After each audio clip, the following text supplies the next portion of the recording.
अस्सलामुअलैकुम dear viewers. मैं हाफिज़ शहाबुद्दीन इंधन साहब डीओ एलिमेंट्री सेकेंडरी और हायर सेकेंडरी का शुक्रगुज़ार हूं, जो हमें पीएसटी जेईएसटी के प्रोसेस के हवाले से वक्तन बवक्तन आगाह करते रहते हैं। सर ने आज हमें खैरपुर का स्केचुअल भेजा है। ये इसको मैं ज़ूम कर रहा हूं। हमारे यूट्यूब चैनल पर कई हमारे बहन भाई जो टेस्ट पास कर चुके हैं वो इस स्केचुअल के वेट में थे। तो finally wait is over. Date of schedule of DSE has been announced by यानी respected sir Faiz Ali Jiskani Sahab, he is DO Khairpur. तो यहाँ पे आप देख लें, हिनखे मां ज़ूम कयां पियो। जन बि दोस्तनि भेणनि भाइरनि जो हिन ॾींहं ते आहे स्केचुअल, यानी ही आख़िरी वञी करे 24 ते थींदो।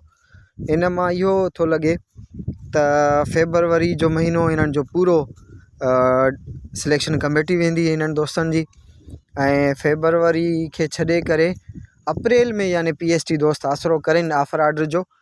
ऐं जेके बि असांजा जेईएसटी दोस्त आहिनि, इंशाअल्लाह असां हिन मंडे खां वठी करे ट्यूसडे वेनसडे ते सर हाफिज़ शहाबुद्दीन इंधन खां जेईएसटी ऑफर आर्डर जे हवाले सां इंशाअल्लाह उन्हनि खे कुझु न कुझु अपडेट वठी ॾींदासीं। ही जेको शेड्यूल आहे हिन वक़्तु खैरपुर जो अची वियो आहे। जीअं त सिंध में हिन वक़्तु उस्तादनि जी भर्ती हले पई। जेके बि जन दोस्तनि टेस्ट पास कयो आहे उन्हनि खे फिज़िकली अपीयर थियणो थिए थो पियो। फिज़िकल अपीयरेंस खां पोइ उन्हनि जा जेके डॉक्यूमेंट्स आहिनि वेरीफाई करण खां पोइ डायरेक्टर साहब ॾे मोकिलिया वञनि था। हाणे कुझु ॻाल्हियूं हलनि थियूं पियूं, अञा न्यूज़ कंफर्म न आहे त जेके डायरेक्टर साहब आहिनि उहे बिज़ी आहिनि अव्हां जा ऑफर आर्डर टाइप कराइण में।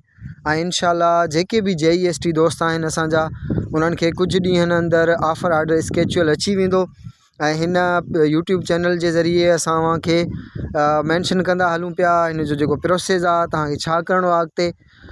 जेकी ऑफर आर्डर अव्हांखे मिलंदो, हिकु शइ मां अव्हांखे ॿुधाए छॾियां त जॾहिं बि अव्हांखे ऑफर आर्डर मिले ऐं ऑफर आर्डर खां जॾहिं तव्हां पुलिस वेरिफिकेशन ऐं तव्हां मेडिकल करायो त उन ॾींहुं कोशिशि करे उन ॾींहुं ई तव्हां पंहिंजी जॉइनिंग करायो। जॾहिं तव्हांखे जॉइनिंग लेटर मिलनि, फॉर एग्ज़ाम्पल जीअं तव्हांखे जॉइनिंग मिली ऑफर खां पोइ उहो 12 माना वॻे, जेकॾहिं तव्हांखे जॉइनिंग मिले थी पई 12 वॻे, 12 वॻे ताईं स्कूल खुलियल हूंदा आहिनि। तव्हां उन महिल अची करे 12 वॻे पंहिंजे पाण खे दाख़िल करायो। उन्हनि तव्हांजे हेडमास्टर वटि हिकिड़ो रजिस्टर हूंदो, उन में तव्हांजो जेको नालो आहे उहो दाख़िल कंदो, जेको तव्हां जॉइनिंग आर्डर में आउटवर्ड नंबर हूंदो उनखे लिखंदो ऐं उते लिखंदो त डायरेक्टर साहब जे हुकुम तहत हिन दोस्त खे हिते माना दाख़िल कजे थो पियो। त उहो तव्हां उन में देरि न कजो, छाकाणि जॾहिं तव्हां सीनियर थींदो, जॾहिं तव्हां HST थींदो, पोइ उन में ॾिसंदा आहिनि त कंहिं माण्हू जी जॉइनिंग पहिरीं आहे।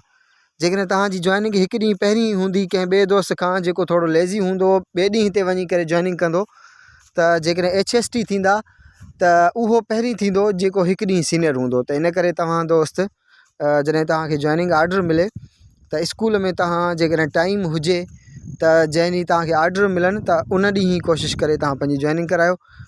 इंशाअल्लाह असां तव्हांखे हिन यूट्यूब चैनल जे ज़रिए PST JEST जो जेको प्रोसेस आहे उन हवाले सां इंशाअल्लाह जेतिरी ॼाण आहे असांखे अव्हां दोस्तनि खे गाइड कंदा रहंदासीं।